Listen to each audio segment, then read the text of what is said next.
So, a lot of people share how they moved abroad, how they sold most of their things, packed a bag, bought a one way ticket, and started their new journey. But what a lot of people don't always share about their journey are the mistakes that they made.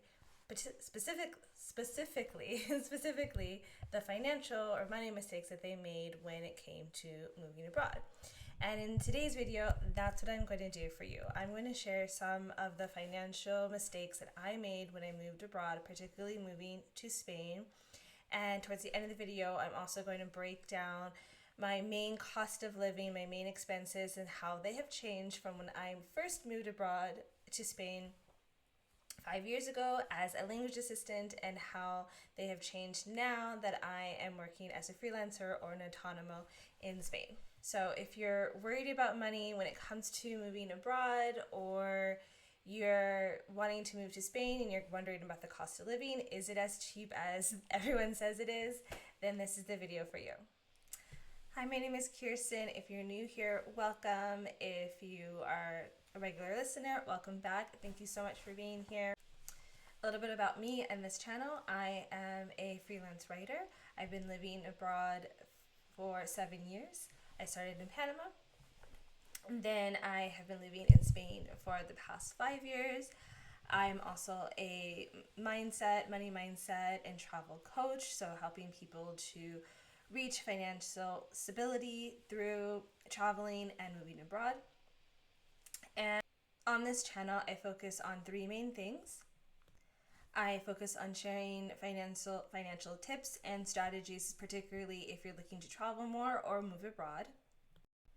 I share insights on what it's like living in Spain, my life in Spain. I try to share the most authentic content to really give you a clear view of what it's like in Spain from different angles, culturally, economically, etc.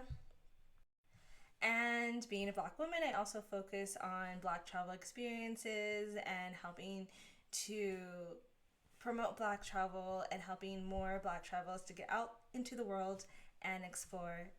Alright, so let's jump into the first mistake that I made when I moved abroad. Was not saving enough money. And I think I've talked about it on different channels, or you can read about it. I definitely have shared this story with my subscribers in my newsletter. So if you're looking for more travel stories, more personal and in-depth stories, then definitely subscribe to my newsletter and my Substack, where I share more about living abroad.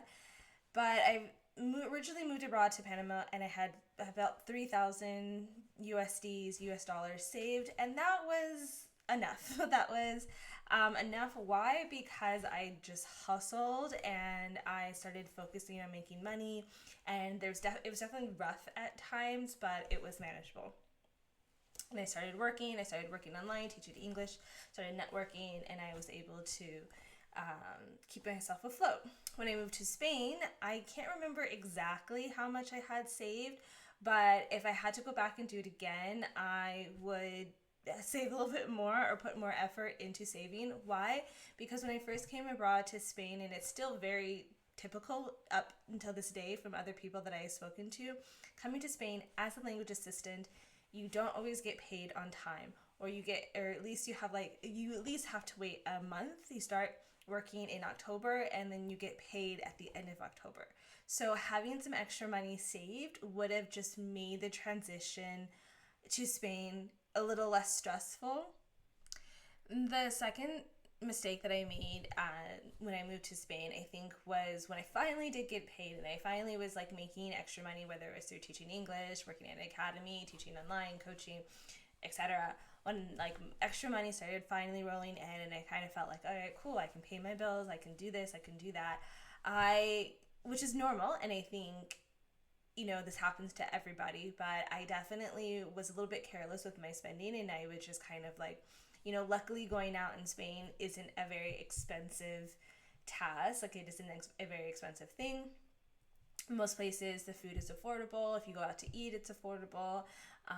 But I definitely spent more than I probably should have. I could have managed my money more. I could have set a budget more. Because then I kind of noticed I was getting into the same patterns that I did when I was living in the United States, where I was kind of like spending, and then it gets to the end of the month, then I'm kind of desperate, and I'm kind of just like waiting and like hoping and sweating that I'll get paid on time. Instead of, being smart and managing my money so that way when I get to the end of the month before I get the next paycheck, I'm not desperate.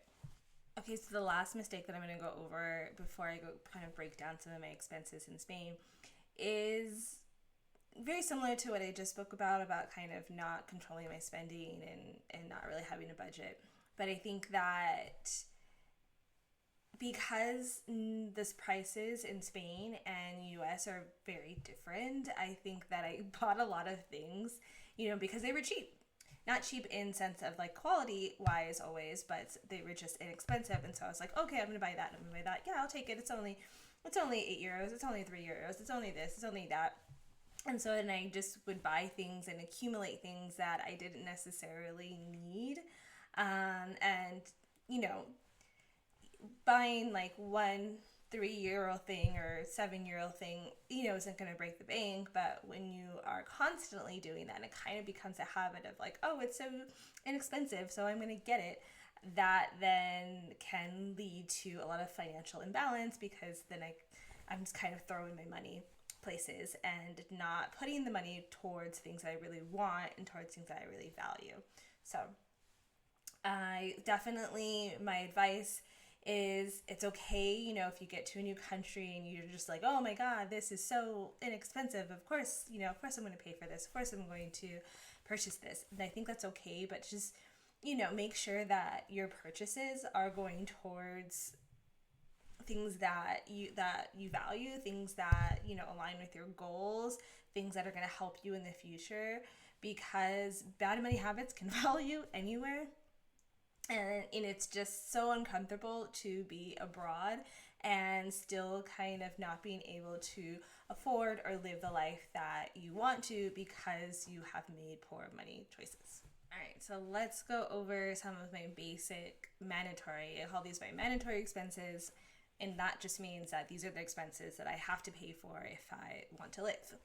So starting off with what is usually the most expensive, we're going to start off with rent. So I first moved abroad and I lived in Cartagena, and I moved in with roommates, and Cartagena is a smaller town, just FYI. And so I moved in with roommates, and I believe I was paying around €200 for a nicely sized bedroom. I was sharing with 2 other people in a pretty large apartment. And so that was really nice. And then internet was probably around, if I remember correctly, like around 20 or €30 a month. And then we would split the utilities. And so that was probably around maybe €50 a month, I want to say. So, and when I moved to Jaén, where I'm currently living, I decided that I didn't want to have roommates anymore. And so luckily, again, Jaén is a smaller city with, I think, around 100,000 people, which can be considered small in comparison to other places, or can be considered large in comparison to smaller towns and pueblos. So I lived in about 3 different apartments when I lived in Jaén, and on average I paid around €400 for rent. Now you're probably hearing €400 and you're like, wow, that's so inexpensive. Yes. There is a disclaimer that I want to share in a second about that €400. But I want to also say that, again, as I mentioned before, I live in a smaller town. So if you live in a smaller town, the price of rent is going to be lower. Now, if I were to live in Madrid or Barcelona or Sevilla or Valencia, the prices would be different. I remember one of my friends, when I told him about how much I was paying for rent in Jaén, he lives in Valencia and he has roommates. He has about 200 roommates. He has 2 other roommates, and he is paying pretty much the same price, around €400 or €500 to share a bedroom with 2 other people. And according to Housing Everywhere, the average price for like a single like studio 1 bedroom in Madrid is about 1100 euros, and then like a private room is about 509 euros. So you can kind of see that obviously location makes a big difference in your price. And again, these prices probably seem reasonable depending on your salary and depending on depending on your salary. Depending on your salary. Now, the disclaimer that I wanted to add is that I was paying 400 euros, about 400 euros a month in Jaén. And I want to talk about like the apartments in Spain. So a lot of the apartments in Spain, depending on where you're living, are older. And that does not mean that they're not in good condition. I think a lot of the apartments are in good condition, but there just means that there may not be things like central heating. You might have to like turn on your hot water by like lighting a match and putting it in the hot, what is it called, the broiler, the hot water machine. You might have different issues just because the pipes might be a little bit sensitive. Like, for example, I can't throw toilet paper down my toilet because that could cause the pipes to get it can cause the pipes to get backed up. So know that even with this kind of lower cost of living, I think the apartments, I've lived in some really great apartments, beautiful apartments, but they're not perfect and they're not as modern as apartments that we know in the United States. Okay, so this is kind of like a mandatory expense, but it's not technically, it's not, because of another expense, Social Security, that I will talk about in a sec. But my other expense that I want to talk about is medical insurance. So I pay, I think it's like 45 euros a month to get private insurance. And then I also do co-pays that can range between about 15 euros and like 30 euros, depending if I'm seeing a specialist or getting analysis or getting like lab work done, things like that. So I think it's worth it. I don't technically now, because I pay into Social Security. That also covers my medical needs if I want to use the public health system.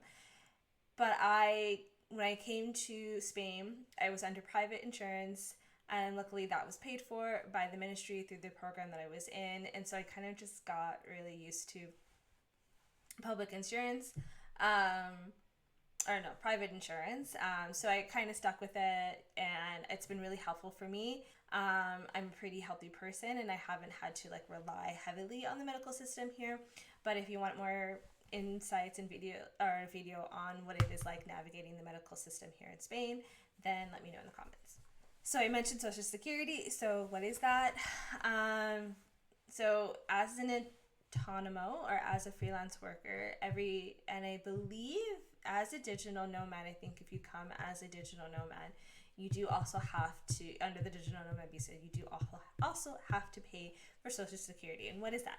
So pretty much that is paying for my retirement, or technically not my retirement, because I feel like whenever you get into retirement, you're always paying for like this generation's, not your generation, or the previous generation, not your generation. But anyways, Social Security, I'm paying for my retirement, and I'm also paying for public health service.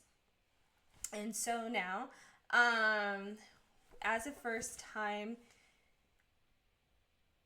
my first 2 years as a freelancer, I was able to get a discount rate for my Social Security, which is about 88 euros a month. And then after the second year, they say like, tough cookies, now you have to pay full price, and full price is about 300 euros a month. So yeah, that's a big difference between like 80 something, 90 something euros a month to like 300 euros a month. It is a really big jump. So if you are thinking about staying in Spain long term, that's something definitely to consider, especially if you're coming on, maybe consider. And then another obligation as well, and living in Spain, is paying taxes. So I pay about 20% of my income into taxes. But as I increase my income, so will the amount of taxes that I pay. So the tax system in Spain isn't the greatest. I think you can ask any autonomo this, any freelancer this, they'll say it is not the best, but it is what it is. And luckily, the cost of living is relatively affordable in Spain. So paying taxes is a hassle, but it can be manageable, especially if you work with a good historian or a good tax accountant. So next, mandatory expenses are like electricity, which I have noticed fluctuates quite a bit, especially in winter. And I've had this conversation with many people. So you have about in winter, we'll go by seasons. In winter, you, for whatever reason, I think maybe because they like to put a lot of lights up during Christmas. I don't really know what it is, or because people are inside more. But I have noticed in my 5 years that every winter, my bill, my electricity bill has increased. And that has happened for many different reasons. One, they actually do increase the price of electricity during the winter. And two, because the houses are not insulated and they're older, they get really cold, which means that I'm often running my space heater on, I'm taking longer hot showers, which also is using a lot of energy. So electricity is can be a hefty expense depending on how much you're using, and especially during the winter and also during the summer when it gets really hot. I like to use a fan. I'm not really a big AC person, but if you are not a person that, if you're a person that really doesn't do well in the heat, you're probably going to be running the AC, which means you might have a higher electricity bill. Next comes phone and internet. So my first year, I was paying, I think about, it was 15 euros a month for my phone bill, and about like 35 euros for like the first year. I did like a promotion with my internet when I was living by myself. And then I recently switched over to a new company and was paying about 22 euros a month for internet, for like, high speed internet, not like super fast internet, but like, and so that included my internet, and it also included my phone bill. So that was nice. So definitely shop around and talk to people when it comes to finding a phone company or an internet company, because you can probably get some good deals if you shop around. Lastly, I think, if I'm not forgetting anything that I need to buy, are groceries. And so luckily, I think that is one of the great things about Spain, is that groceries are at a pretty reasonable price. We're definitely not paying like 10 euros for eggs here, and things like that. But I have spoken to people and said, and I have noticed personally myself that prices of things in the groceries have creeped up. They like slowly creeped up. So luckily, I can spend around 50 euros a week, maybe even less if I want to just like be a little bit more conscious of what I'm spending. But on average, I would say I usually spend about 50 euros a week, or every week and a half, on groceries. So now that you have this information, now that you know kind of what steps you need to take, what things, what mistakes not to make, kind of have an idea if you're interested in Spain, what it might cost. So I would, your next steps, if you're really serious about moving abroad, then I would definitely take some action after watching this video. Start looking at, what your income is and what is your expected expenses when you move to another country. And I think the nice thing about doing this is kind of comparing your expenses in your home country and expenses in the new country that you want to go, is oftentimes you're going to have less expenses most of the time, because, for example, I don't have a car, I don't drive, so that's one expense that I don't have. But I think the key is when you want to make sure that you are financially in a good place, the easiest, not the easiest, but the most important step, and sometimes the most uncomfortable step, is to look at the numbers and break down exactly how much you're making, exactly how much you need to pay out to live your life, and see and compare those numbers and see, does what I'm making or what I will be making cover the life that I want to live, the lifestyle that I want to have. And once you kind of figure out those numbers, taking the next steps can be a lot easier. And if you're looking for help taking those next steps, then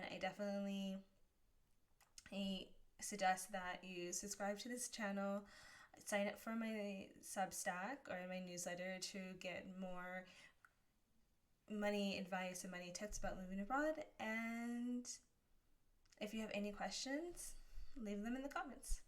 Ciao for now.